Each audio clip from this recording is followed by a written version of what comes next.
Here's your news for April 20th, 2020. We're starting today with news from WWE's recent releases, as while many were cut from the company, Dan Matha is having a particularly hard time.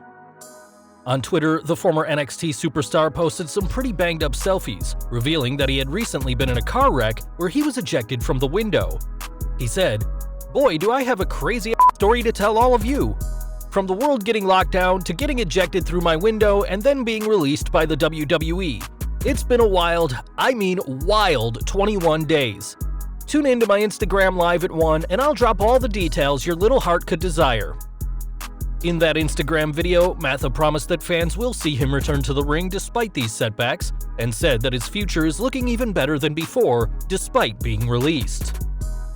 The former NXT superstar also gave a shout-out to those who helped him during his troubled upbringing, and advised those laid off to focus on things they can control at this time, rather than focusing on the job they've lost. Given that nobody in the UK can run a show right now, it's possible that WWE may end up releasing more NXT UK stars, but for now, Matha needs to focus on healing up from that car wreck first. We've got some more unfortunate news from the recent WWE releases now, as Curt Hawkins was also cut from the company, and this couldn't have come at a worse time for the former tag team champion. In a blog, Hawkins' wife Lizzie wrote about how she broke down in tears after the dreaded call from WWE came, mentioning that it was just 1 week prior that the company wanted him to fly to Orlando for Raw. "Why do I feel helpless? For starters, I am 30 weeks pregnant. It's not the most satisfying feeling when your husband loses his job and you don't have one for you both to fall back on. I've always said the past year if I needed to get back into work, I could and would get back into my field, thinking like 4 to 5 years if his contract didn't renew, not expecting him to lose his job when I'm 2 months away from having our child, let alone during a pandemic. Though I don't regret my time at home, I do feel guilt and anxiety about the decision I made last year with a new baby on the way, but this is something I just have to deal with right now." We can only hope things turn around for Hawkins, Lizzie, their daughter Mackenzie, and their child on the way, as being pregnant at a time like this certainly adds another layer of complication to this worrying situation. Obviously, this past Wednesday was a sad day in WWE that has earned the nickname Black Wednesday, but in the days since, many have been wondering whether these cuts were needed. According to Dave Meltzer, the answer is no, as he reported that WWE didn't need to cut staff and had money to operate. He said, "Interesting stat. If WWE cut its dividend to owners, going largely to the chairman, in half, the savings would pay every single cut wrestler and agent's money for 2 years and 2 months. If they cut dividend completely, 4 years and 4 months. When one fan proposed that if WWE didn't pay investors such a big dividend, then they'd have much more money to cover them at this moment, Meltzer replied, saying, "They've got plenty of money to cover them during the crisis. $500 million to be exact from their own mouths, and they don't need to dip into that." Brandon Thurston estimated $127 million in profits this year based on not seeing another penny from house shows in 2020. Ringside News recently reported that some on Wall Street are seeing this situation as a way to protect McMahon family money, and after the recent XFL closure hurt Vince's credibility, these releases will help him keep his money and see the WWE's stock rise. We've got some news from The Rock now, as given his commitments in Hollywood, the Brahma Bull hasn't wrestled in a very long time. Although all the money in the world can't force the People's Champion to risk a return, that didn't stop The Rock from speaking about a dream match with Roman Reigns on his Instagram livestream. He said, "Rock versus Roman Reigns? Is it possible? Sure, anything's possible. I'm always open, and that's the cool thing about professional wrestling is there's an adaptability to pro wrestling, and you never say never in pro wrestling, and you never say never with Vince McMahon, who has been one of my mentors in business for a very long time, and we're very, very close friends and confidant. You never say no. You know, for something like that to happen, I think the venue would have to be right. I think the business model has to be right. I'm very close with Roman, we're family, so we'll see." Though a Rock-Roman match is an encounter that many fans want to see, the question is whether WWE would be able to get the Great One back, especially after Vince McMahon told his employees not to mention Roman on screen due to him being absent. Now, we previously reported that the state of Florida deemed WWE an essential business after some possible shady backstage deals, and these deals were enough to get some mainstream attention on MSNBC. During All In with Chris Hayes, Dave Zurin, sports editor of The Nation, said, "This stinks to high heavens, and it stinks with quid pro quo." Backing up his claims that favors were exchanged, Zurin mentioned the timeline of events, including Linda McMahon promising a Super PAC donation of $18.5 million for Florida, the same day the state deemed WWE an essential service. After mentioning the recent layoffs and the company's immediate rise in stock afterwards, Zurin capped off his points by mentioning Vince McMahon being on Trump's reopening committee. It's clear that WWE has a lot of eyes on them at this time, and the company isn't exactly a pretty picture. But for now, fans will have to decide for themselves whether this is a case of quid pro quo. We all know that a lot of superstars were released this week, but a lot of big names from backstage were let go as well, including one of the company's most veteran workers. During the Grillin' JR podcast, Conrad Thompson revealed that Kerwin Silfies, who worked as a WWE director since the 80s, has been furloughed, meaning he isn't getting paid, but hopefully will be called back. With an IMDb page that includes working on Raw, WrestleManias, Royal Rumbles, Survivor Series, and SummerSlams, Silfies is one of the biggest unsung heroes of WWE, and his departure from the company will certainly be felt in a big way. We've got more news from Vince McMahon now, as it wasn't long ago that the boss decided that the company needed to provide live content, reportedly due to believing they would lose money promised to them in their TV contracts. Now that has changed, as WWE was able to work out a deal to go live, but also tape episodes in advance at the same time. On Wrestling Observer Radio, Meltzer stated that NBC Universal and Fox weren't answering press inquiries about the matter, and added, "Vince did that because he was afraid. I do not know whether Fox or NBC Universal hinted to Vince about the weekly thing. It is in the contract.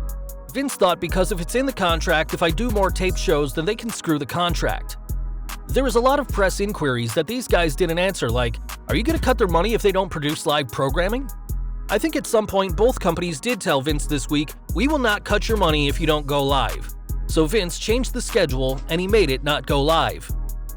Hopefully the current situation won't last so long that WWE has to change its summer plans, as though SummerSlam is scheduled to take place in Boston, that may change. In fact, it was recently reported that WrestleMania 37 isn't a sure thing, after the opening of SoFi Stadium was delayed, and time will tell whether WWE has to host their showcase of the Immortals without a crowd once again. We're looking at SmackDown now, as though Mandy Rose recently topped the list of the most active athletes on social media list, the Golden Goddess is a pretty private person. An example of this is that most fans don't know she has a boyfriend in real life, but this mystery man is apparently secure enough to deal with Otis. Speaking to TV series Hub.tv, Rose spoke about how her angle with Otis began and her boyfriend's reactions to it, saying, "Otis was always around in NXT and posting pics of me and talking about how much he liked me, in a cute way, not a creepy way.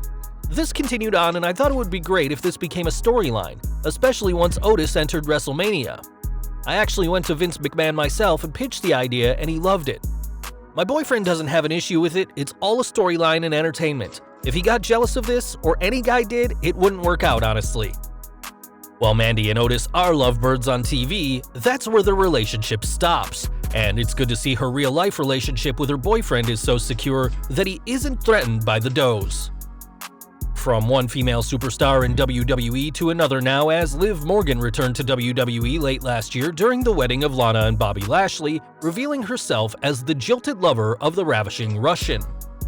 While fans speculated on what would come next for the two, the lesbian storyline between the pair was quickly dropped, and this week, Dave Meltzer and Brian Alvarez explained why on Wrestling Observer Radio.